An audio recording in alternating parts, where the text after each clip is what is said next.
Bonjour tout le monde. D'abord, merci aux gens du CAM pour l'excellent repas. C'était tout à fait délicieux. Merci beaucoup. Donc là, on va enchaîner tout de suite avec la prochaine partie, une table ronde où on a voulu inviter différentes personnes, différents intervenants pour nous donner leur vision d'un modèle pédagogique qui pourrait se caractériser au 21e siècle. Je ne sais pas si vous avez la chance de voir la page du wiki de Claire 22.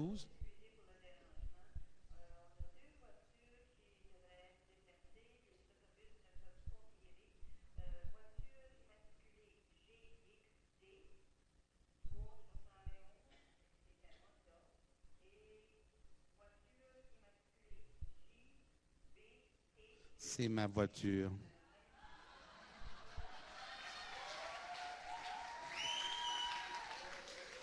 Et Steven Downs. J'ai vu que Steven, OK. Oui, mes clés sont dans ma poche de manteau.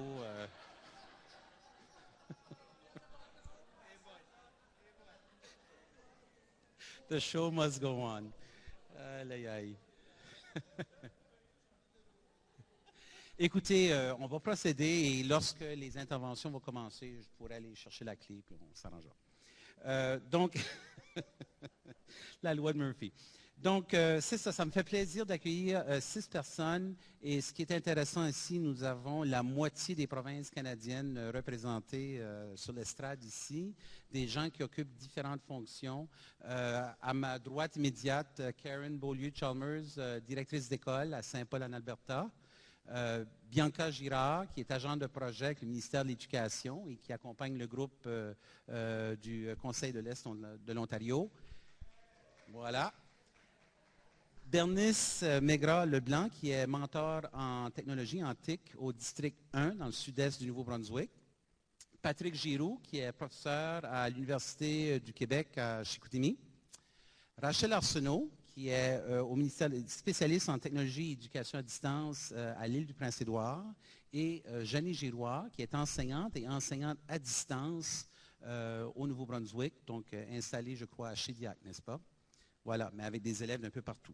Donc, la formule va être sensiblement le plus simple possible.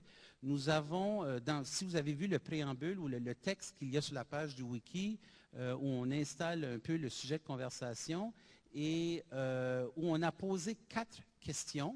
On les voit derrière, je ne sais pas si vous pouvez les lire, mais ces 4 questions-là qu'on a demandé aux panélistes de réagir à ces questions-là de la façon qu'ils voulaient. Donc, ce n'est pas réponse, en tout cas, le format est libre à eux.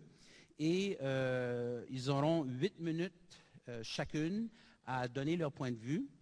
Par la suite, il sera possible d'interagir avec les gens ici, soit les gens de la salle où vous pourrez vous diriger vers Lucie Pearson. Lucie, elle a un microphone, donc vous pourrez poser la question à n'importe qui, ou soit n'importe qui sur l'estrade ou une personne en particulier. Et juste derrière moi, j'ai Nelson Magoon. C'était quoi dans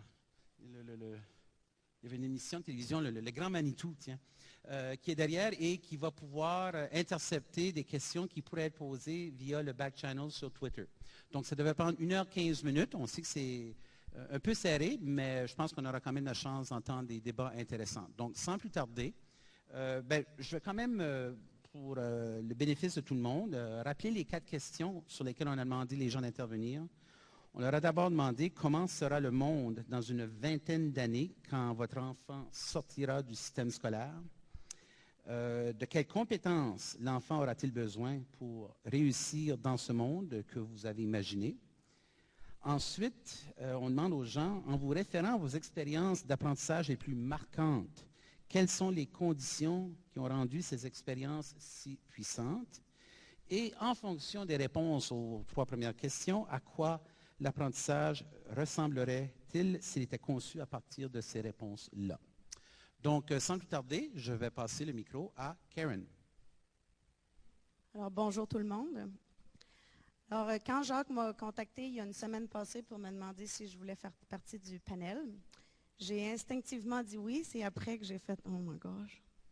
Alors, je me suis penchée un peu sur les 4 questions dans une perspective de directrice d'école, mais aussi dans une perspective de maman, puisque mon fils n'a que 5 ans présentement. Alors, j'en ai profité pour me penser quand lui sortirait du système dans lequel il est présentement. Il est en maternelle. Donc, comment je vois le monde dans une vingtaine d'années? Je le vois un petit peu comme où l'information sera toujours à portée de doigt.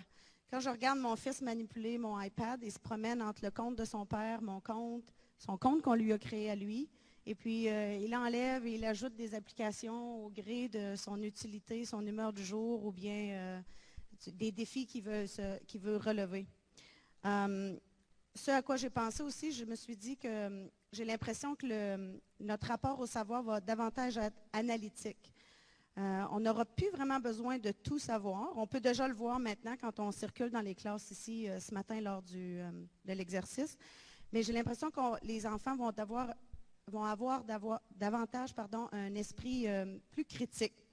La documentation va être davantage à portée de doigt.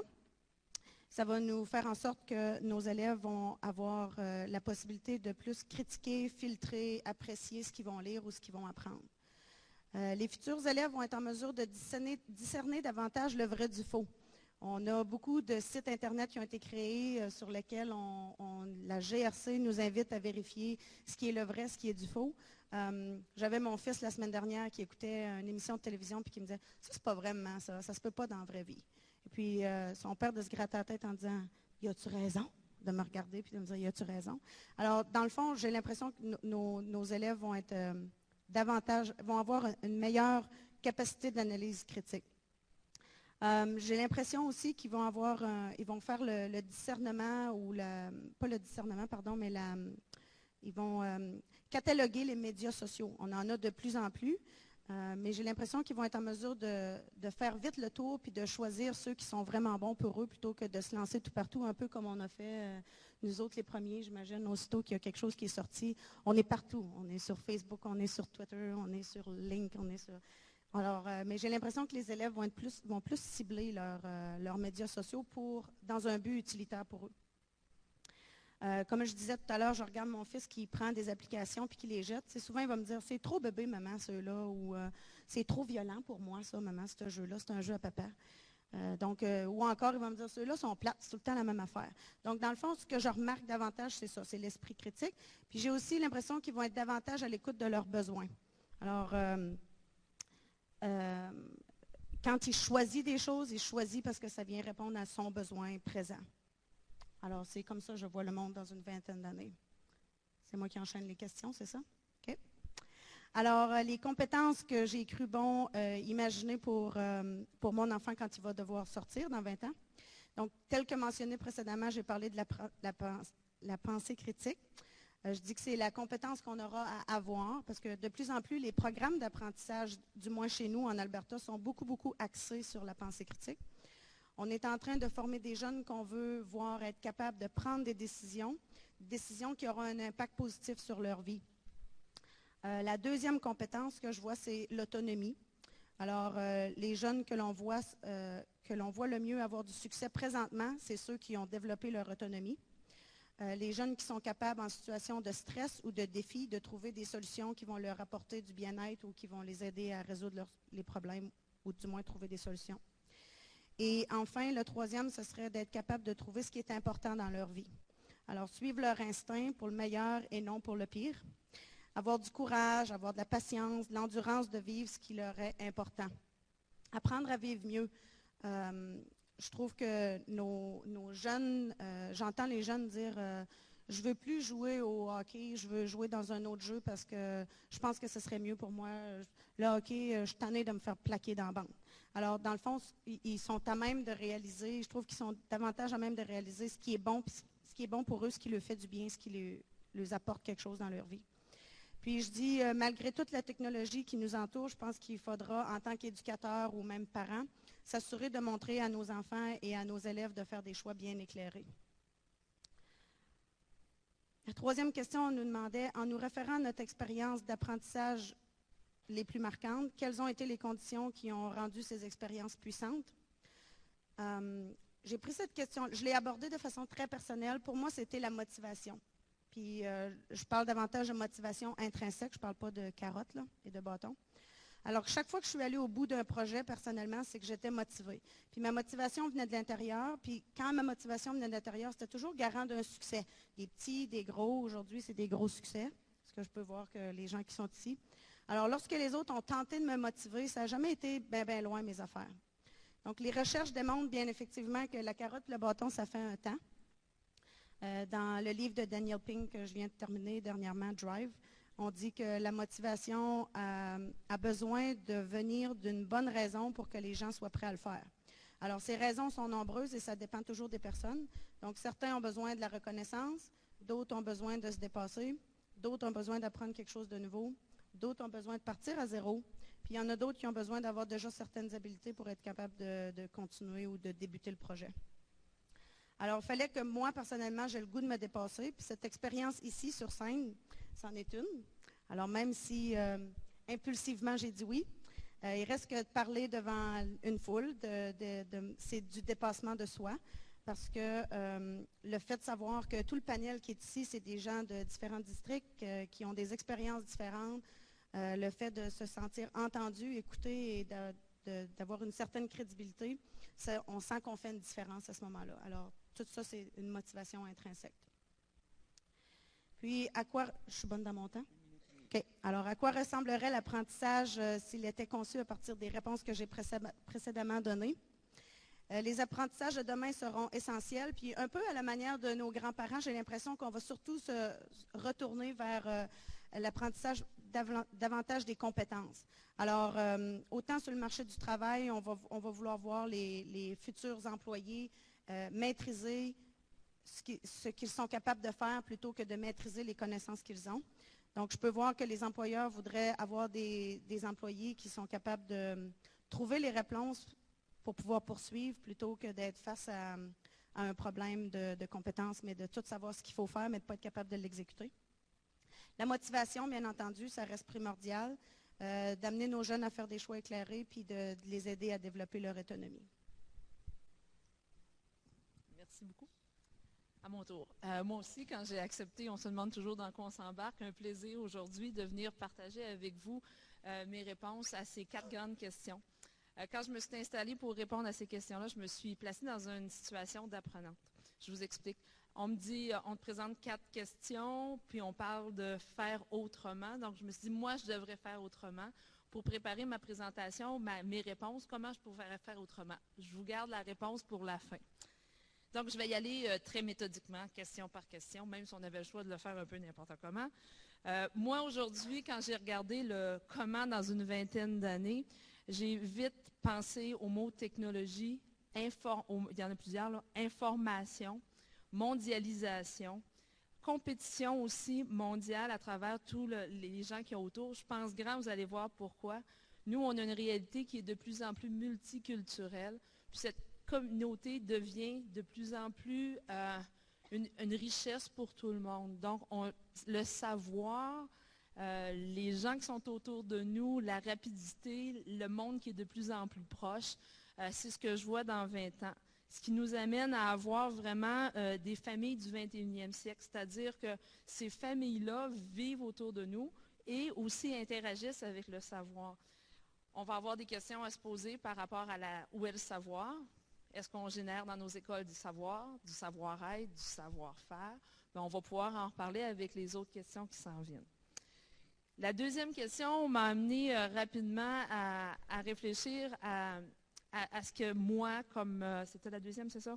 Les compétences que nos jeunes, qu'est-ce qu'on promouvoit, nous, dans notre quotidien quand on travaille avec les élèves et avec les enseignants? Le mot compétence, c'est un gros mot. C'est un mot qui est riche de sens. Puis, tout à l'heure, je parlais de savoir, là, on est en train de parler de compétences, mais nos jeunes, il faut falloir qu'ils soient capables d'innover, avoir une pensée critique, être en mesure de résoudre des problèmes, et souvent de nouveaux problèmes qu'on ne sait pas tout de suite quels sont ces problèmes-là. Être d'excellents communicateurs pour pouvoir travailler en collaboration. Moi, aujourd'hui, quand je me suis promenée dans les classes ici, j'ai entendu des jeunes qui sont capables de communiquer. On avait la question, qu'est-ce que tu fais? Ben, on avait une réponse qui est vraiment une réponse intéressante d'apprenants, des jeunes qui étaient en train d'apprendre quelque chose ou de démontrer ce qu'ils avaient appris. Donc, on va avoir besoin de jeunes qui sont compétents en littératie numérique. Tout à l'heure, je vous parlais que notre monde va être riche. Il est déjà riche depuis 1993, hier qu'on parlait, déjà riche au niveau de tout ce qui est informatique, mais il va falloir qu'ils soient riches, les jeunes soient compétents en littératie numérique. En même temps, ben, il va falloir qu'on soit capable de développer des compétences d'apprenant à vie. C'est un peu pour ça que moi, je me suis mis dans la situation d'une apprenante quand j'ai relevé ce défi-là.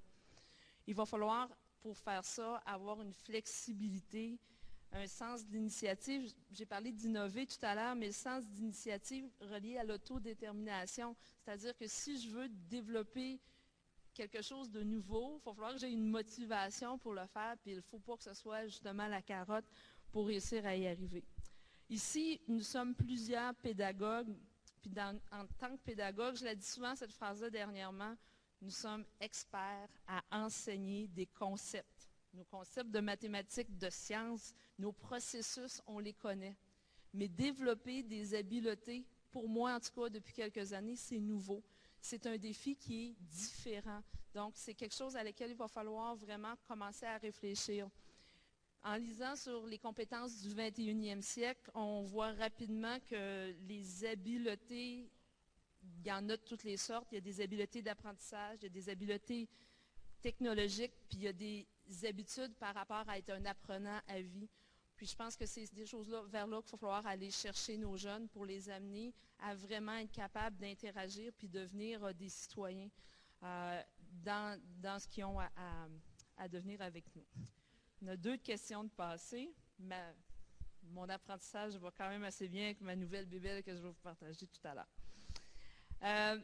Dans l'autre partie, qui est aussi la 3e question, qui vient me chercher beaucoup, quand on me demande, moi, comme apprenante, qu'est-ce qui a été marquant, j'ai souvent eu des nouveaux défis qui étaient élevés. Donc, on mettait la barre assez haute pour que je puisse sentir que ce que je faisais avait vraiment une importance. Ça venait chercher des choses sur une passion personnelle, puis je peux le vivre encore comme ça aujourd'hui dans mon travail au quotidien. J'ai une passion dans ce que je fais, puis le défi est là. Je travaillais souvent avec des gens signifiants, des adultes qui étaient inspirants parce qu'eux démontraient une passion par rapport à ce qu'on vivait. Et l'erreur, le droit à l'erreur faisait partie de ce moment d'apprentissage-là. C'est-à-dire que c'était pas grave si on n'avait pas la bonne réponse. Je me rappelle un moment précis dans un cours de chimie dans une école secondaire de la ville de Québec où l'enseignant nous disait « C'est moi qui ai le sarreau. Vous autres, vous êtes des étudiants, vous pouvez faire des erreurs. Si vous portiez le sarreau, vous n'aviez pas le droit à l'erreur. » J'avais trouvé que lui, il était le savant, nous autres, on était là pour apprendre. Puis je pense que c'est des gens où tu as le goût de t'investir parce que si tu fais un faux pas, si tu fais l'erreur, tu sens que la personne est là pour se soutenir. Donc la relation enseignant-élève était très importante pour moi à ce moment-là. Est-ce que nos jeunes d'aujourd'hui ont le même besoin? Selon moi, oui. Même si moi, ça fait plusieurs années, même si moi, ce n'était pas dans la même province, les élèves de nos écoles ont, puis que ce soit, je pense, dans n'importe quelle de nos provinces qu'on représente, la relation enseignant-élève vient vraiment faire un impact important et le choix des stratégies qui vont être utilisées par cet enseignant-là va faire la différence par rapport à la motivation intrinsèque de ces élèves-là. Du moins, moi, c'est ça qui a fait la différence. Dans ma petite recherche, je suis allée faire un petit retour sur ce que M. Guité avait présenté, les qualités d'un professeur motivateur. Vous allez pouvoir, tout à l'heure, je vais partager avec vous comment avoir la même chose. Puis je trouvais que ça donnait vraiment le ton. Puis ce matin, c'est un peu ce que j'ai vu dans l'équipe des gens ici. Il y avait une passion, il y avait des objectifs clairs, il y avait des attentes réalistes, il y avait des cours préparés de façon minutieuse. Ils donnaient des exemples concrets. On favorisait l'estime de soi. Les jeunes avec la guitare tantôt là, qui nous parlaient, moi je suis capable de jouer de telles chansons, l'estime était grand. On adopte des règles claires, c'est-à-dire on voit que c'est très précis où ce qu'on s'en va. Donc on a des gens passionnés par leur profession puis qui amènent les étudiants à vraiment progresser là-dedans. Moi, en tout cas, comme apprenante, c'est là-dedans que j'ai vécu. Puis si je parle de mon secondaire 5, c'était ça, secondaire 4, aujourd'hui c'est encore ça. Je vous amène à ma dernière minute. Dans ma dernière minute, je vais vous dire que les jeunes qu'on va voir, on demande comment est-ce qu'on va voir l'apprentissage à partir du 21e siècle, c'est ça? On voit des gens qui collaborent, on voit des jeunes qui résolvent des problèmes, où on a des exemples précis et concrets, puis que l'innovation fait partie de tout ça. Moi, je vais vous amener à une chose. Je suis allée sur Wikipédia, puis j'ai cliqué le 21e siècle. On dit que le 21e siècle commence en 2001 et se termine en 2100. Je me demande si est-ce qu'on est quelques années en retard ou 80 quelques années à l'avance, mais je pense que c'est aujourd'hui qu'on fait le 21e siècle, puis les compétences qu'on parle, c'est aujourd'hui qu'on devrait les développer. Je vais partager avec vous ce que j'ai présenté. Pendant que je parlais, je vous ai dit que c'était une première. J'avais sur moi ma présentation en Show Me. Je vais la mettre tout de suite sur Twitter.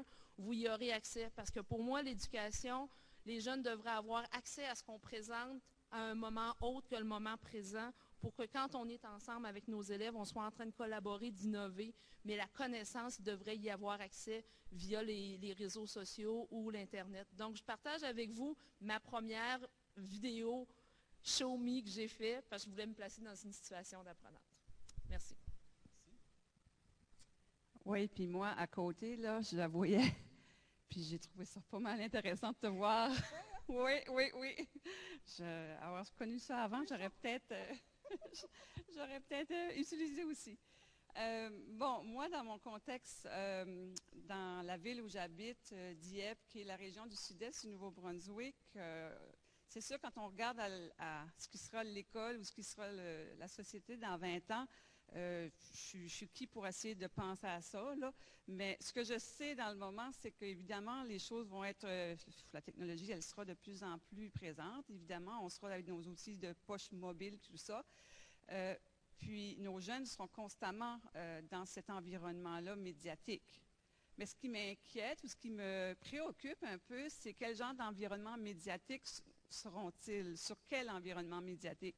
Dans quelle langue seront cet environnement médiatique?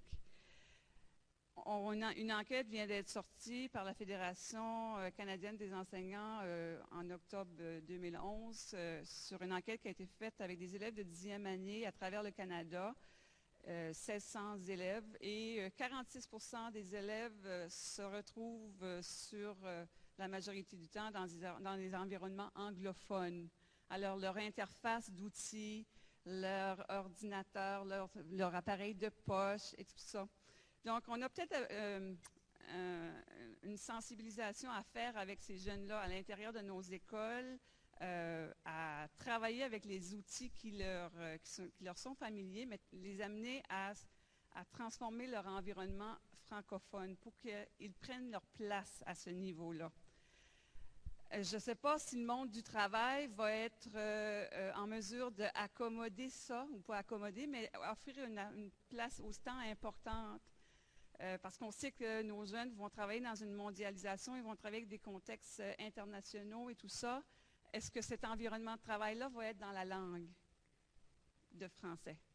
Moi, j'habite dans un milieu minoritaire où je dois me battre constamment pour garder cette langue-là. On est 33%.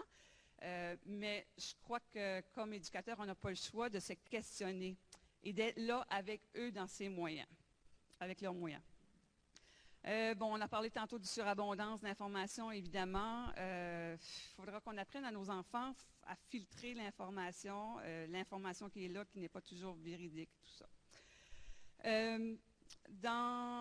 Quelles seront les compétences que les enfants auront besoin? Bien, ils auront évidemment besoin, puis que je garde toujours dans le contexte un peu de construction identitaire. Elles ont besoin de s'affirmer, d'être présentes sur le web. Donc, il faudra qu'on développe les compétences en TIC. On dit qu'ils les ont, les compétences en TIC, mais des fois, quand ils arrivent dans nos écoles, ils ne les ont pas tout à fait, là. Il faut qu'on les guide quand même à ce niveau-là. Il va falloir qu'on les amène à se questionner sur qu'est-ce qu'ils font, qu'est-ce qu'ils créent, pour qu'ils développent un peu leur identité numérique, mais de façon responsable, de façon autonome, pour créer un environnement pour qu'on puisse nous entendre sur la plateforme numérique comme francophone. Alors, donc ça, au niveau des communications, il va falloir qu'on travaille à développer, à travailler avec les outils. Ce que tu as présenté tout à l'heure, c'est vraiment intéressant. Je me dis, ça serait un outil facile que nos élèves pourraient publier ensuite sur le web, qu'est-ce qu'ils ont fait par rapport à une résolution de problème quelconque. La pensée critique, évidemment, c'est à travailler pour, encore là, discerner l'information qu'on peut retrouver sur Internet. Bon, j'essaie de me rappeler ce que j'avais fait à l'école. Il semble que c'est loin. Mais je me rappelle d'une enseignante en 7e année qui était en sciences. Elle avait un dynamisme, une passion de cette matière-là. Puis je sais qu'on manipulait beaucoup. Puis je me rappelle juste de l'arrivée du système métrique dans les écoles à ce temps-là. Je suis vieille, hein? OK? Ben, en tout cas, puis je me rappelle, c'est ça, envoyez les galons, mesurons-nous, tout ça. Puis je me rappelle qu'est-ce que je mesurais à ce temps-là. Je mesurais 1,67 m. Je ne sais pas si je mesure ça à cette heure-là, mais anyway, pourquoi ça m'a marqué? Pourquoi est-ce que je me rappelle de 1,67? Mais on était actifs, on avait bougé, elle nous amenait. Donc, parce que la tâche, dans le fond, elle était signifiante pour nous autres. Donc, ça rejoint un peu ce que Bianca vient de dire tantôt. Amener une pertinence à tous les savoirs. Moi, je suis aussi le genre de personne qui aime de travailler en équipe. Je suis très stimulée quand j'ai à confronter mes idées avec quelqu'un d'autre. J'allume sur une idée, puis après ça, l'autre est renchère dessus. Puis là, finalement, on arrive avec des solutions, avec des projets qui sont incroyables. Et je crois que nos jeunes sont dans ce mode-là aussi. Moi, j'ai des jeunes adultes, 18 et plus, puis je vois ma fille qui travaille sur des problèmes universitaires et ses collègues, ses chums sont dans la maison à 2-3 rues ou quelques kilomètres. Bien, ils sont sur Skype toutes les deux, ou toutes les trois, puis ils sont en train de résoudre un problème de comptabilité, puis à un moment donné, ils se partagent un écran, puis finalement, poum, ensemble, ils ont réussi à trouver la solution. Ça me passionne de voir des choses comme ça. Alors, je me dis que ces outils-là qui permettront à nos enfants plus tard d'arriver à résoudre leurs problèmes, parce que je pense que ça ne se fait pas tout le temps toute seule. On n'est pas maître de la connaissance, on n'est pas maître des habiletés, c'est en collectivité qu'on est capable de réussir à construire nos savoirs, mais savoir nos réponses aussi. Bon, à partir de la 4, à quoi ressemblera l'apprentissage? Bien, je l'ai peut-être dit un petit peu. Je pense que l'apprentissage, ce sera de permettre aux enfants d'avoir accès à une panoplie d'outils que l'élève pourra choisir selon son style d'apprentissage, selon son rythme d'apprentissage aussi. Permettre des environnements où est-ce qu'on amène l'élève à prendre la connaissance ou à lire chez lui, mais quand il est en salle de classe, que l'enseignant est disponible pour agir lorsqu'il est en train de construire ou de travailler ou de se pratiquer. On parle de pédagogie inversée, de flipped classroom. Moi, je commence à entendre des enseignants dans mon district qui déposent des vidéos, des clips, des podcasts, leurs notes de cours, leurs collégés. Puis l'enseignant me dit, bien, c'est le fun, les élèves arrivent avec une question pointueuse, une question précise, comparativement à avant. Ils arrivaient, ben madame, fais donc ce site-là, fais donc ce problème-là. Comme, ben là, j'étais obligée de refaire tout, pour arriver à la fin, c'était juste là qu'il avait manqué son... Alors, donc, on aura besoin de créer ces environnements-là. J'écoutais monsieur de la commission scolaire Easternship hier, puis je me disais, tu sais, il avait évidemment embarqué plein d'ordinateurs, acheté tout ça. Puis là, moi, je me dis, ben peut-être qu'il faudrait peut-être voir à ouvrir nos systèmes dans nos écoles, de sorte qu'on permette aux élèves d'apporter leurs outils personnels. Et moi, dans le moment, je suis en train de vivre ça dans 2 écoles au district, où est-ce que j'ai, sur une classe de 7e année, de 56 élèves, 2 enseignants qui font du team teaching, 3/4 des élèves apportent leur iPad, iPod Touch à l'intérieur. Et par contre, les enseignants s'assurent toujours d'avoir une flotte de portables qui permettent aux élèves qui n'ont pas ce luxe-là. Et je crois comme pédagogue, on n'aura pas le choix de se préoccuper de ça aussi. La fracture numérique, elle existe. C'est pas vrai que parce qu'on est dans l'ère dans les années 2012 que nos élèves ont tous ces outils-là. On a quand même des gens dans des milieux socio-économiques difficiles. Donc, alors, il faut s'en préoccuper.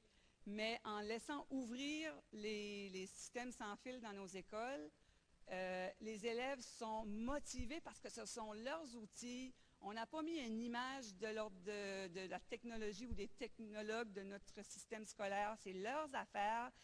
Puis, les enseignants apprennent avec eux. Moi, mes 2 enseignantes que je collabore un peu avec, ils me disent, « Bernice, on ne sait pas tout, là, mais les élèves nous arrivent. Mais madame, est-ce que je peux télécharger ceci? » Bien, oui, télécharge-les. Est-ce que ça va répondre? Ah, OK, ça répond.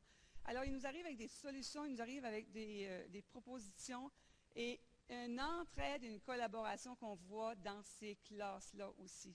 Quand la technologie est présente en salle de classe, et moi je l'avais vu 5 ans passés dans un autre projet, l'entraide entre élèves est plus spontanée que si on aurait été papier-crayon et on aurait fait le même travail. Merci.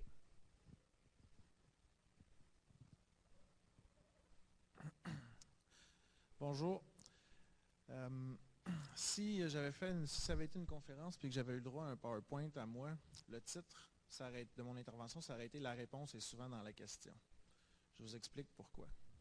Quand j'étais au primaire, un de mes enseignants m'a appris que pour bien répondre à une question, la meilleure stratégie, c'était souvent de bien lire la question et bien lire tout le préambule ou tout le texte qui entoure la question, puis de regarder comment l'espace pour la réponse est présenté.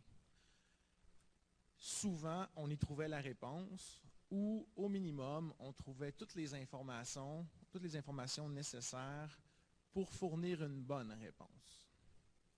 J'ai été longtemps à l'école, primaire, secondaire, collégiale, bac, maîtrise, doctorat, ça représente plusieurs années. J'ai répondu à des milliers de questions durant ces années-là. Puis avec le recul, je pense que le conseil de cet enseignant-là, c'est probablement le meilleur que j'ai eu, du moins en fonction du système éducatif dans lequel moi j'ai évolué.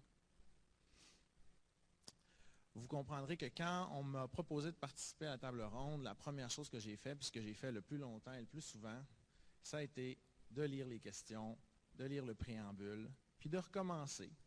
Je cherchais la réponse, mais qu'est-ce que le comité voulait que je leur dise? Qu'est-ce qu'ils voulaient entendre comme réponse? Le problème, c'est que plus je lisais, puis plus je cherchais, puis plus je développais un malaise. Mon malaise est assez simple, puis vous allez le comprendre vite. Si vous regardez les questions ici derrière moi, si vous allez sur la page du wiki qui parle de la table ronde, il y a plein d'écrans d'ordinateur, faites le test, allez voir. La première question, tout en haut de la page, la première question, en vérité, c'était quelle direction prendre. Puis chaque fois que je lisais,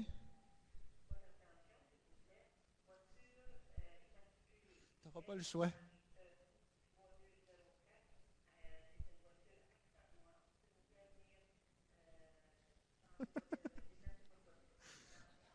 J'espère que c'est enregistré.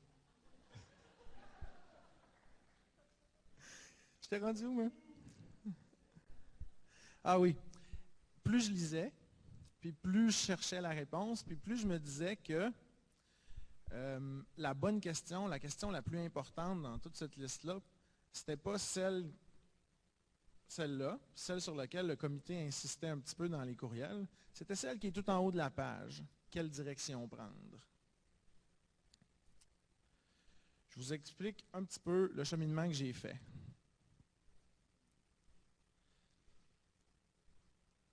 Quand vous commencez à lire le préambule, il commence par une phrase toute simple, quelque chose que probablement vous prenez pour un fait, pour la réalité. En fait, on dit qu'une éducation de qualité procure un sentiment de pertinence. C'est vrai, la recherche a démontré que une situation d'apprentissage qui est signifiante, qui est ancrée dans la vie réelle de l'apprenant, qui va toucher à ses intérêts personnels, qui va le placer dans une situation réelle dans laquelle les connaissances puis ses compétences qu'il a à développer, mais celles qu'il a déjà acquis, vont être utiles immédiatement. Tout ça, ces situations d'apprentissage-là sont plus efficaces. D'ailleurs, quand j'y repense, toutes les situations d'apprentissage que je me souviens de mon primaire, de mon secondaire, tous les enseignants qui m'ont marqué, tous les laboratoires que j'ai faits, dont je me souviens encore, toutes ces situations d'apprentissage-là ou ces situations particulières-là avaient ça en commun. Elles étaient centrées sur moi, sur mes besoins, sur mes intérêts du moment. On a tendance à penser, les premières fois que je lisais le préambule, j'avais tendance à penser que c'est un fait. Probablement que vous êtes passé par-dessus et vous vous êtes dit « oui, c'est vrai ». Mais le fait que ça soit vrai, est-ce que ça rend la chose concrète? Ça, c'est ce qui est vrai. On sait que la recherche a démontré que c'est ça. En tout cas, pour moi, scientifique, je sais que c'est ça l'idéal. Mais quand vous pensez à votre école, aux écoles autour de vous, aux écoles dans lesquelles vos enfants vont, est-ce que c'est ça? Est-ce que c'est le genre de situation qu'ils vivent à tous les jours? Ou comme moi, c'est devenu des pros pour répondre à la question? Si, comme moi, quand vous pensez à votre milieu de vie ou votre milieu de travail ou à celui-là de vos enfants, vous réalisez que ce n'est vraiment pas encore toujours le cas, probablement que vous allez regarder les questions puis vous dire que la plus importante, c'est peut-être pas celle-là, c'est peut-être celle qui est tout en haut de la page du wiki puis qu'on n'a pas mis là. Quelle direction prendre? Qu'est-ce qu'on devrait faire? Continuons avec la première phrase. Je vais juste continuer avec la première phrase du préambule. La phrase se termine ou se continue en parlant d'outiller avec l'équipement cognitif nécessaire pour un monde meilleur. Moi, je vois le mot outiller, équipement cognitif nécessaire, je pense tout de suite compétence. Dans ma tête, c'est ça.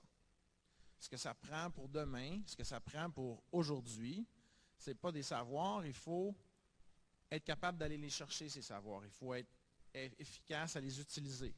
Ce matin, j'ai vu un jeune, je lui ai posé une question, je lui ai demandé comment il ferait, il m'a dit qu'il ne savait pas, il n'a même pas réfléchi, il a sorti son iPod Touch, il a pianoté dessus pendant quelques minutes, puis il m'a donné une réponse. Il dit, c'est comme ça que je le ferais. Il ne connaissait pas la réponse, mais il savait comment faire pour aller la chercher. Sauf que ça, est-ce que c'est la réalité pour tout le monde? Ces outils cognitifs-là pour le monde de demain, est-ce que c'est la même chose pour tout le monde? Si je regarde un peu ce qui se passe au Québec, ce que le gouvernement libéral a fait depuis, disons, les 4 ou 5 dernières années, si j'écoute ce que les parents autour de moi disent, puis tout ce qu'ils souhaitent, le retour au programme par savoir, les programmes par objectif, et tout ce que ça implique au point de vue de l'évaluation, pour eux, ça me semble assez clair, les outils cognitifs pour demain, ça semble être des savoirs. La compétence, je ne pense pas qu'ils en ont, ce n'est pas très important pour eux.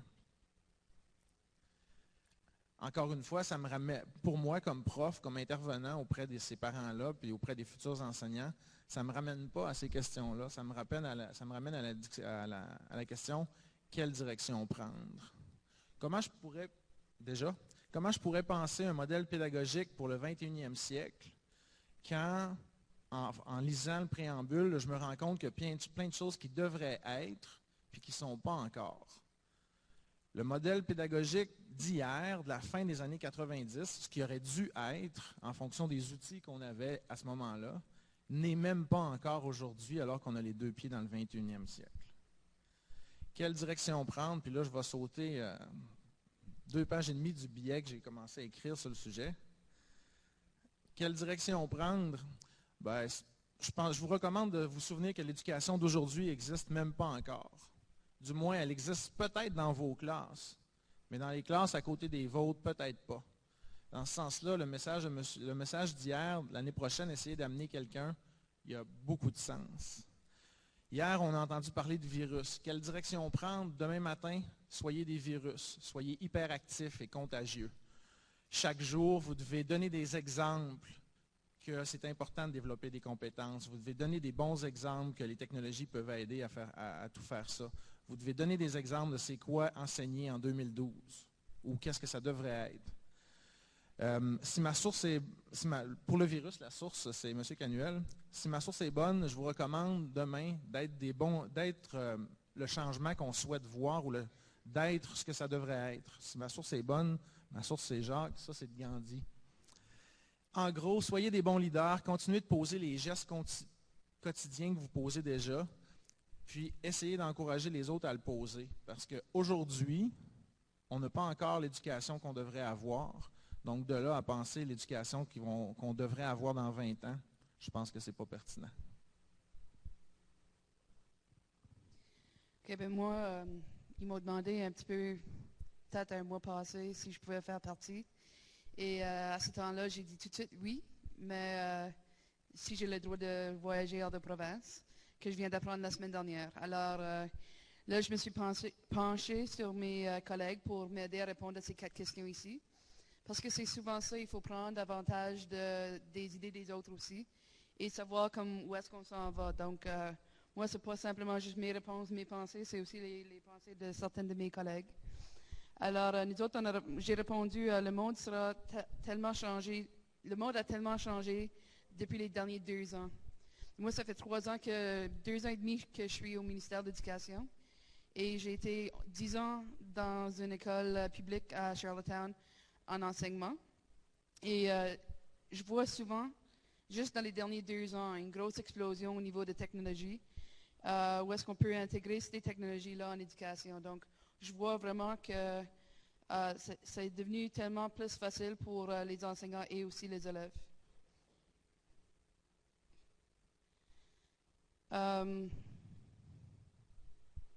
Donc, j'ai de la difficulté à imaginer à quoi ressemblera une salle de classe dans 20 ans ou la technologie en 20 ans ici.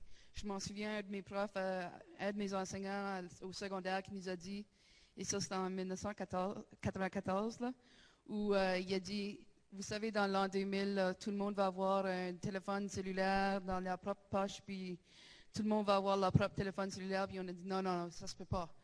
Puis là, aujourd'hui, on voit que tout le monde en a, même les élèves en ont, puis les amènent avec eux en salle de classe, ils sont en train de s'en servir.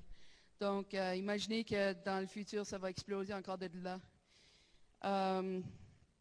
Nous serons en grande majorité des écoles sans papier, alors tout se fera en ligne et chaque personne aura un endroit dans les nuages, ou disons, pour stocker ses papiers, évidemment, qui n'est pas dans un entrepôt à l'extérieur du pays. Parce que c'est pour ça qu'à l'île du Prince-Édouard, ce qui nous arrête souvent d'aller en ligne avec nos affaires, parce qu'on ne peut pas le mettre sur Google Docs, parce que c'est hors de province, hors de pays, ou toutes ces affaires, ces questions-là de sécurité. Les informations dans l'année 2032 seront encore plus disponibles de façon instantanée qu'il l'est aujourd'hui. Je pense à ce qu'on voit à la télévision ou souvent à Internet, on voit des panneaux d'information partout, mobiles, qui sont personnalisés pour chaque personne qui passe devant. Alors que tout ce que tu cherches et tout ce qui est à toi personnellement intéressant serait disponible pour toi n'importe où est-ce que tu es dans le monde. Dans ton auto, dans ta maison, n'importe où. Une chose certaine, c'est que l'année 2032 et plus tard dans le futur aussi serait complètement différent de ce qu'on voit aujourd'hui. Il faut simplement être ouvert à ces changements et continuer dans l'évolution envers ces changements. De quelles compétences votre enfant aurait-il besoin? Là, j'ai vraiment besoin d'imaginer parce que j'en ai pas encore d'enfants, mais je pense à mes élèves. Alors, je pense que nos élèves ont besoin d'avoir plusieurs compétences, qu'on a déjà mentionné, l'aspect critique et le sens de prendre des risques. Qui doivent être encouragés de poser des questions, entretenir leur curiosité pour apprendre, développer des techniques de recherche, être prêt pour l'imprévu, enrichir les différentes littératies, donc la littératie numérique et aussi la littératie Euh, juste en général. Prendre le temps de réfléchir et d'évaluer différentes situations ou besoins et un goût pour le travail en collaboration seront des compétences primordiales. Donc, ce qu'on voyait ici en passant dans les salles de classe, on voyait les élèves qui étaient en train de travailler collaborativement, qui prenaient des risques, qui étaient courageux. Et ce qui m'a vraiment frappé, c'était que tu leur posais les questions, puis les élèves pouvaient te répondre tout de suite. Donc, c'était quelque chose qu'ils étaient intéressés dedans. Ce n'était pas nécessairement quelque chose qui les a été forcés de faire. La technologie aura encore plus d'impact pour favoriser non seulement l'apprentissage, mais aussi les échanges, le partage et la collaboration. Comme plusieurs des carrières emploi sont nouveaux de nos jours, voulant dire qu'ils n'existaient pas dans le temps de nos parents, ou ceux qui existaient ont modifié, tels que l'enseignement. Les emplois du futur seront encore beaucoup plus différents et la grande majorité n'existe pas encore. Alors, les élèves vont avoir besoin d'être un petit peu plus créatifs pour être capables et flexibles pour être capables d'évoluer et être capables de combler ces postes-là.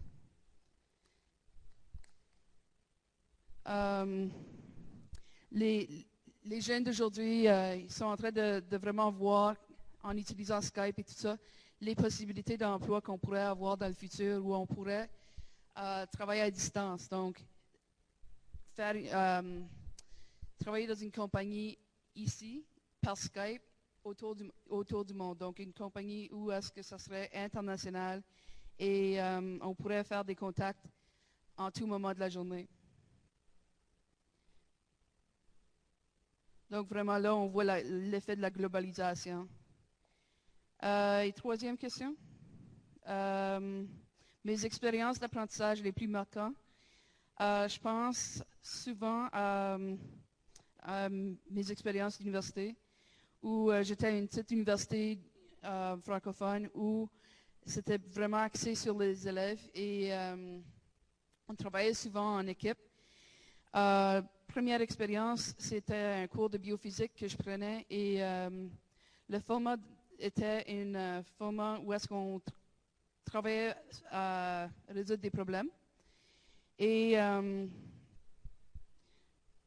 donc, c'était le format d'apprentissage par résolution de problèmes.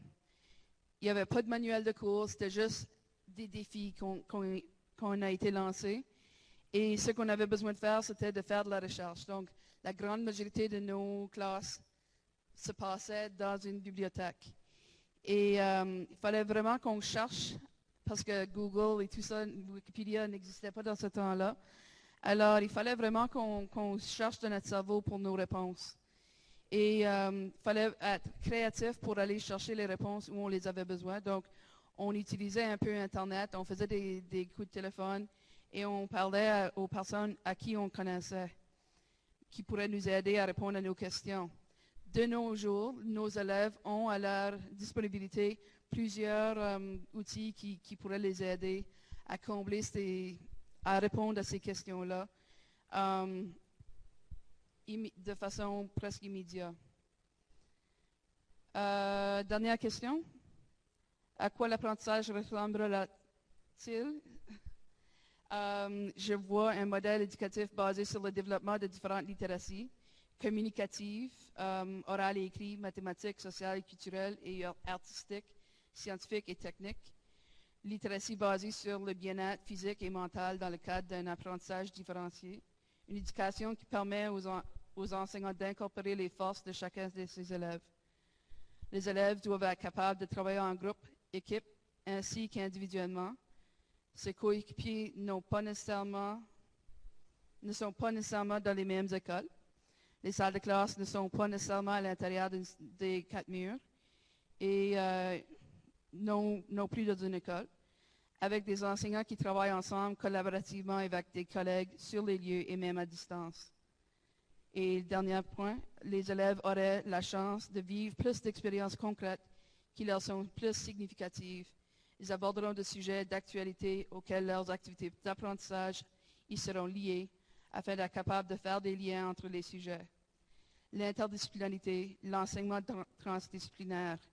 Les enseignants seraient aussi en mesure d'inclure des personnes ressources, des experts dans leur domaine, si vous voulez, et auront accès globalement via Internet. Donc, tout ça est maintenant disponible, donc je ne peux pas m'imaginer à quoi ça va ressembler dans 20 ans.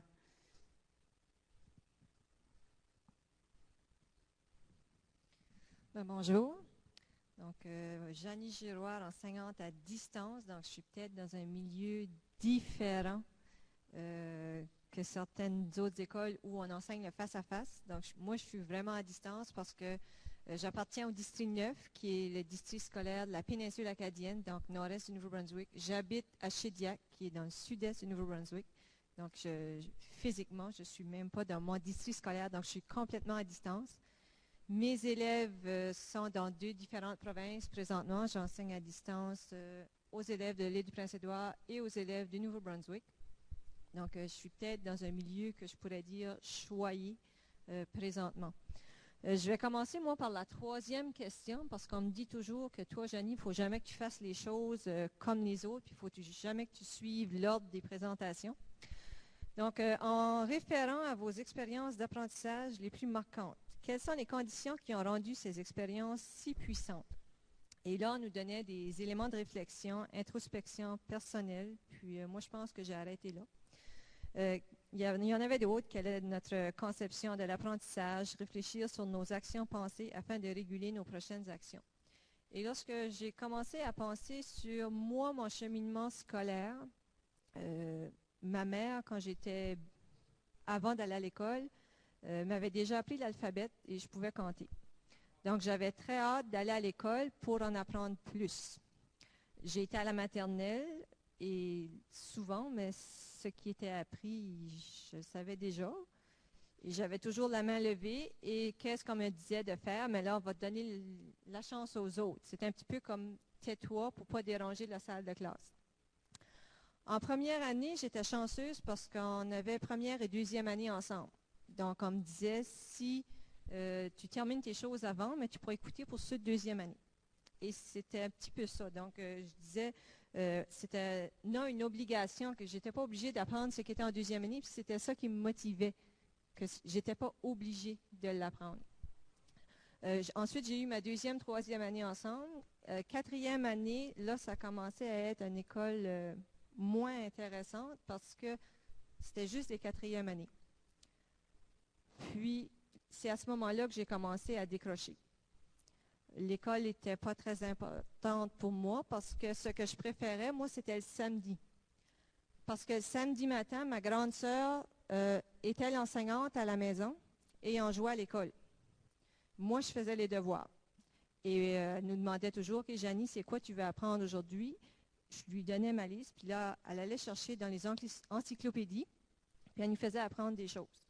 Donc, j'apprenais, j'étais motivée d'apprendre des nouvelles choses, puis je n'étais pas obligée d'attendre le reste de ma salle de classe. Ensuite, en après-midi, je pense que ma mère était chanceuse parce qu'elle ne nous voyait pas beaucoup le samedi. On jouait à l'école le matin. L'après-midi, on était chanceuse d'avoir une communauté religieuse dans notre paroisse et on allait à ce qu'on appelait le patronage. Et là, on avait tout le développement du côté créatif. Puis je pense que développer le côté créatif chez les jeunes, c'est quelque chose qui les motive aussi.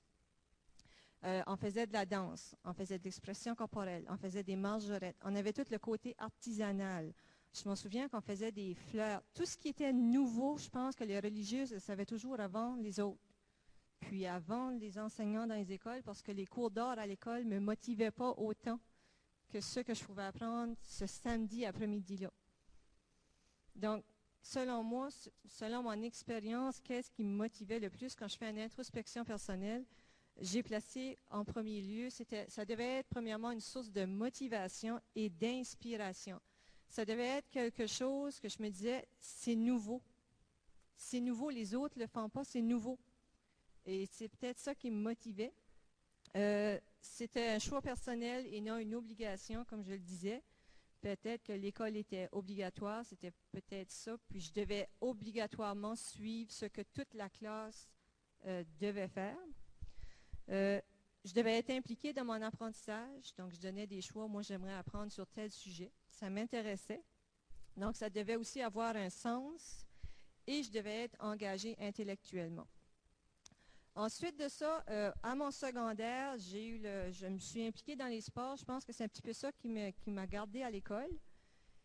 Et quand j'ai eu mon diplôme, je m'en souviens très bien, j'ai dit, c'est la dernière fois et je ne mettrai jamais plus les pieds dans une école. Donc, ça, je m'en souviens très bien d'avoir dit ça. Et j'avais une enseignante qui m'a dit, Janie, il ne faut jamais dire jamais. Et 10 ans après, lorsqu'on s'est rencontrés pour les finissants de notre année, plusieurs personnes que je n'avais pas vues depuis longtemps me demandaient c'est quoi tu fais? Et à cette époque-là, je répondais ben, tout de suite, je suis la directrice adjointe de l'école. Et là, OK, arrête de me niaiser, là, on va dire comme qui me le disait. Arrête de me niaiser, c'est quoi tu fais? Ben, j'ai dit, c'est ça que je fais. Je suis directrice adjointe de mon école. Donc, dans mon cheminement universitaire, j'ai réalisé que si moi, je ne retournais pas dans l'école, combien de potentiels d'élèves qui allaient peut-être être pénalisés si on ne changeait pas le système. Donc, peut-être mon objectif, c'était ça, c'était de retourner dans une école et essayer d'y faire un changement. Et lorsque Jacques m'a approché pour enseigner des cours à distance, laissez-moi vous dire que je n'ai pas dit non. Ça a été avec joie que j'ai accepté. Et ça fait quand même de ça plusieurs années. J'ai commencé à mi-temps. Et comment je vois l'école dans 20 ans? Je vais aller à ma prochaine question. À quoi l'apprentissage ressemblera-t-il s'il était conçu à partir des réponses fournies aux 3 questions précédentes? Premièrement, j'espère de tout mon cœur que l'école, à ce moment-là, sera considérée comme un investissement et non une dépense dans un budget. Et que tout le plein potentiel d'un élève pourra être développé à son maximum. Que ce soit une chance égale pour tous. Que ça ne dérange pas à quel endroit tu demeures dans la province, c'est quoi la langue que tu parles, parce que j'étais aussi dans un milieu minoritaire francophone. J'étais entourée d'anglophones quelques kilomètres à gauche, à droite. On avait aussi les Autochtones, donc on avait tout l'ensemble qui était là, et on était la petite communauté francophone qui était là. Donc, que peu importe la langue de l'élève, l'endroit où il vit, qu'il ait la chance de faire les mêmes choix éducatifs, qu'il ait droit à prendre n'importe quel cours qui est offert comme choix de cours dans le programme d'études du Nouveau-Brunswick. Pourquoi présentement il y a seulement une ou quelques écoles qui offrent le bac international? Pourquoi ce n'est pas offert à tous les élèves de la province? Donc moi, c'est ça que je souhaite que ce soit dans 20 ans. Que l'élève fasse une contribution à la société et qu'il puisse suivre son cheminement d'apprentissage. Ça, c'est 2 choses qu'on fait présentement dans les cours à distance. Puis souvent, les sceptiques disent, mais ça, Janie, tu rêves en couleur, ça ne se fait pas. Je vais juste vous donner mon expérience pour mon 2e semestre présentement. J'ai 60 élèves, donc souvent on me dit, ah ben c'est pas beaucoup d'élèves, mais je vais vous donner d'autres éléments. J'ai 60 élèves, j'enseigne dans 2 provinces, le Nouveau-Brunswick et l'île du Prince-Édouard, donc j'ai 2 calendriers scolaires différents à jongler avec. J'enseigne présentement dans 18 écoles. Donc j'ai 25 enseignants collaborateurs. J'ai 40 groupes qui vont entrer pendant ma journée scolaire dans ma salle de classe. Et il ne faut pas oublier que chaque école a sa grille horaire. J'enseigne présentement 3 cours au même temps. Il y en a 2 qui étaient à l'horaire, puis là, il y a un élève qui voulait prendre un cours pour ses études futures. J'ai dit oui, il n'y a pas de problème, on va en accepter un autre. J'ai dans ma classe une élève de 8e année. J'enseigne au secondaire des cours de 11 et 12. Donc, j'ai une élève douée. J'ai un élève d'une école alternative. J'ai 3 élèves qui ont soit des plans d'accompagnement ou d'adaptation. Et juste pour vous dire comment il faut jongler, mais il ne faut pas se décourager, on a aussi les CAF au Nouveau-Brunswick. Donc, les districts 9, c'est les lundis. Puis là, ça varie. Des fois, ils terminent 1 heure avant. Des fois, c'est des demi-journées. Des fois, c'est des pleines journées. District 1 et 11, eux, c'est à tous les mercredis. Ils terminent 1 heure avant. District 3, c'est à peu près à tous les 2 mercredis qui terminent à midi. District 5 aussi, mais ce n'est pas les mêmes mercredis que le District 3 parce qu'il ne fallait pas que ça donne. Ensuite de ça, est-ce que je vous avais mentionné aussi qu'il y a des écoles qui ont des rotations dans leurs horaires? Donc, certaines écoles, c'est semaine 1, semaine 2. D'autres écoles, c'est jour 1, 2, 3, 4, 5. Il y en a d'autres, c'est de 1 à 6. Il y en a d'autres, ça joue du lundi au vendredi, mais ils n'ont pas de cours le mardi. Tandis qu'il y en a d'autres, qui n'ont pas de cours le vendredi. Donc, c'est juste, je conclue en disant que c'est très important de placer l'emphase sur la pédagogie. Et si on ne fait pas le changement nous-mêmes dans notre salle de classe, mais il n'y a personne qui va le faire à notre place. Merci.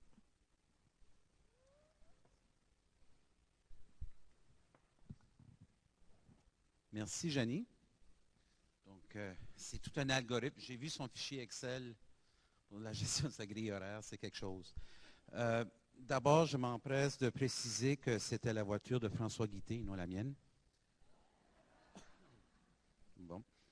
Bon, il nous reste à peu près une quinzaine de minutes et maintenant la parole est à vous, ceux qui sont dans la salle et ceux qui sont en ligne aussi.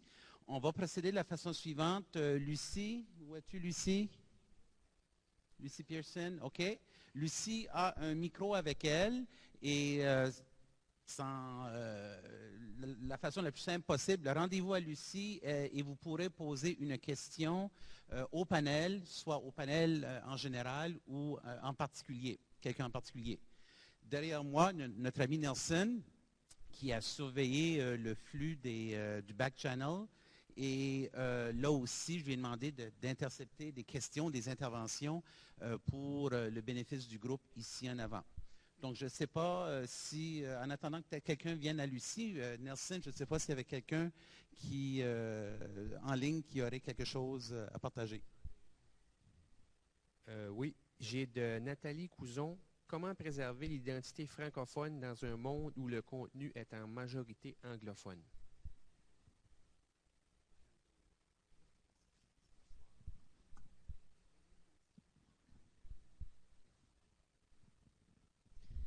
Mais je pense que premièrement, dans nos salles de classe, il faudrait peut-être motiver nos élèves, puis les engager à diffuser sur le web.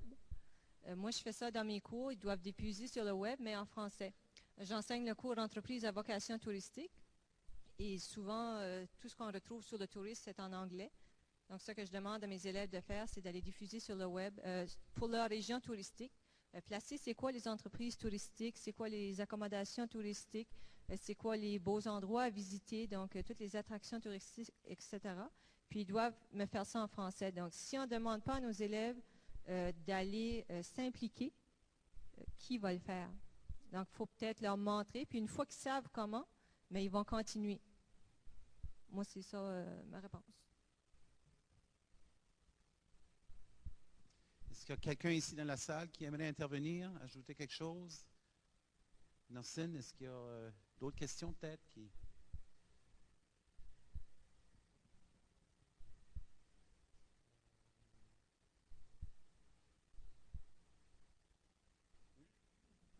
Oui, OK.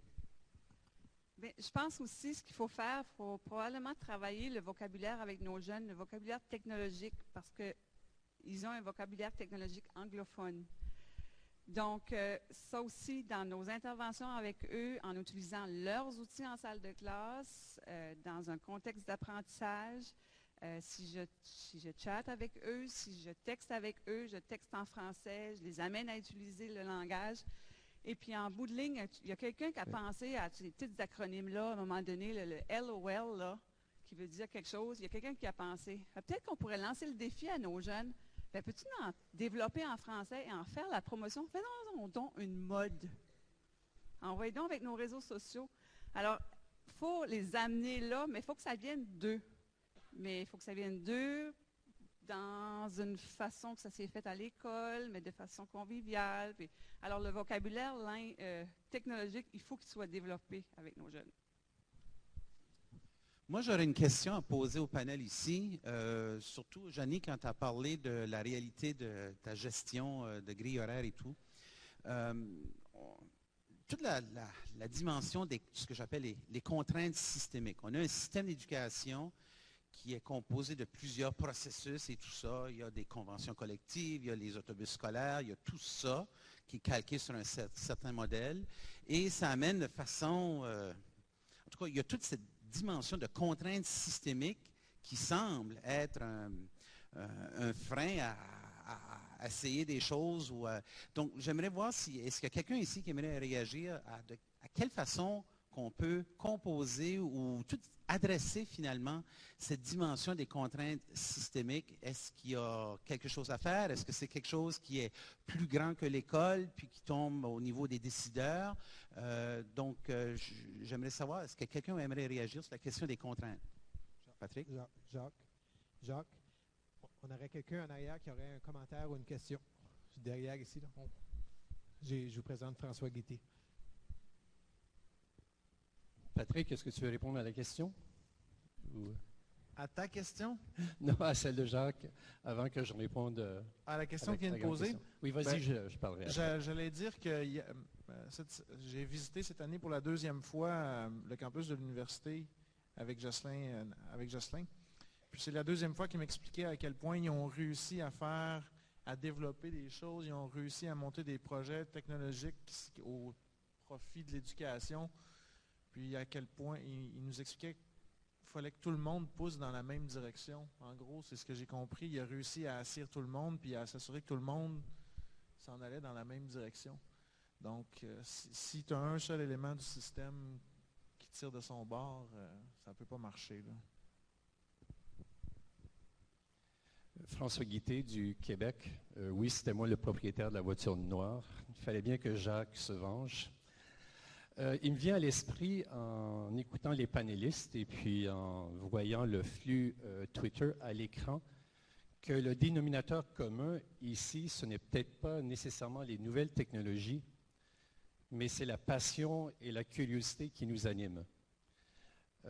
Et pour répondre à la question qui est en titre, on ne voit pas beaucoup. Je pense que le modèle pédagogique du 21e siècle, si on pense à l'avenir, c'est peut-être un modèle pédagogique qui est plus holistique, qui n'est pas nécessairement basé sur les sciences de la cognition, mais qui regarde l'ensemble de la personne humaine, de toutes ses dimensions. Et peut-être un modèle pédagogique qui repose plus sur le domaine affectif que sur le modèle cognitif. Depuis des siècles et des siècles qu'on se penche et qu'on est obsédé par l'apprentissage d'un point de vue cognitif. Il est vrai que la motivation, c'est affectif, mais même quand on regarde le modèle de Viau, il se penche presque exclusivement sur des facteurs cognitifs de la motivation scolaire. Alors, je pense qu'il y a une façon de rejoindre les élèves là, il y a une façon de rejoindre les jeunes qui repose plus sur ce qui les anime également, comme ce qui nous anime nous. Et puisqu'on parle de pédagogie, j'ai souvent l'impression qu'on aborde les sciences de l'éducation sous l'angle de l'andragogie, de l'éducation aux adultes, de voir l'enseignement comment nous, on le perçoit à partir de notre compréhension des choses et non pas comment les élèves et les enfants conçoivent l'apprentissage. Alors, question donc aux panélistes. Quelle importance croyez-vous que l'affectivité va jouer à l'avenir dans les modèles pédagogiques? Quelqu'un veut tenter de répondre? Je vais me permettre de répondre par le sentiment d'efficacité personnelle. Si on veut amener nos jeunes dans l'affectif, si on veut amener nos jeunes apprenants à s'investir, on veut leur offrir un défi pour qu'ils puissent utiliser leurs compétences et devenir comme ça des apprenants dans une situation gagnante pour eux et ils vont ressortir avec une situation positive. Donc, je reviens avec encore le défi, les compétences pour être dans le flow comme apprenant, puis pouvoir répéter cette expérience-là, puis sentir comme apprenant à vie que c'est gagnant d'apprendre et non pas je vais à l'école pour une note, donc combien as-tu eu, mais qu'est-ce que tu as appris aujourd'hui. Moi, c'est vraiment vers là que je le vois, vers l'affectif. Jacques, si tu permets. Oui, absolument. Votre préoccupation me rappelle quand j'étais en 2003 en train d'essayer de faire un changement dans l'école que je dirigeais. Et je me souviens très bien, et j'ai repensé à ça hier soir quand Ron qu'annuel montrait les bureaux en rangée. Mais je pense que c'est plutôt Roberto qui a montré ça dans une diapositive. J'étais extrêmement choqué dans l'école que je dirigeais de recevoir des parents et que les parents, lorsqu'ils entraient dans l'école, aux portes ouvertes, aux visites, ces choses-là, en 98, 99, 2000, ils mettaient beaucoup d'emphase sur le fait que c'était donc merveilleux que l'école ressemblait à celle qu'ils avaient connue. Ils me disaient, c'est les mêmes classes, les mêmes odeurs, hey, les mêmes murs, les mêmes bureaux. C'est tellement le fun que ça soit la même chose que dans mon temps. Puis je me souviens d'avoir animé une réunion pédagogique où j'avais dit aux profs, imaginez-vous que vous en allez vous faire opérer dans un hôpital, puis vous visitez la salle d'op, puis c'est la même que lorsque vous avez accouché, lorsque vous êtes né, la même qu'avant. Évidemment, on comprend que pour faire un changement, il faut qu'il y ait une envie de changer. Et les parents, les gouvernements, les gens, les individus qui sont en pouvoir, en situation de pouvoir, ils ont appris d'une façon. Ils se sont tous comportés comme apprenants, hein, comme on les a modelés à apprendre.